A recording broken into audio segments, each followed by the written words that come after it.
पुणे जमीन गैरव्यवहार प्रकरणी अजित पवार राजीनामा देणार होते, सरकारमधून बाहेर पडणार होते, अंबादास दानवे यांचा दावा. तर चंद्रशेखर बावनकुळेंनी दावा फेटाळला.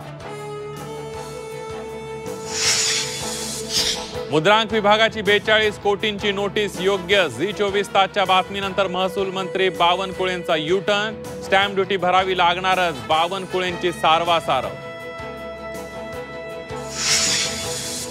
बारामतीकरांनो, जरा दिलदारपणा वाढवा. नगर परिषद नगरपंचायत निवडणुकीत पाठीशी उभं राहण्याचं अजित पवार यांचं आवाहन. रायगडमध्ये महायुती तुटली, शिवसेनेविरोधात राष्ट्रवादी भाजप एकत्र. अनिकेत तटकरे यांची घोषणा. शिवसेनेला एकाकी पाडण्याची खेळी. आम्ही सुद्धा यापेक्षा भारी प्रयोग करू शकतो. शिवसेनेचे आमदार महेंद्र दळवींचा भाजप राष्ट्रवादीला सूचक इशारा. तटकरे कुटुंबावरही निशाणा.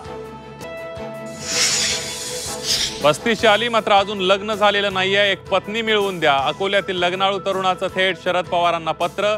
तर झी24 तासच्या बातमीनंतर तरुणाच्या लग्नाची पवारांच्या राष्ट्रवादीने घेतली जबाबदारी. शिर्डीच्या साई मंदिरात चमत्काराचा दावा. साई दर्शनाने चिमुकल्याचा अंधपणा गेल्याचा दावा. शिर्डीत 5 अंधांना दृष्टी आल्यास 21 लाख रुपये देऊ. चमत्काराच्या दाव्यानंतर अनिसचं आव्हान.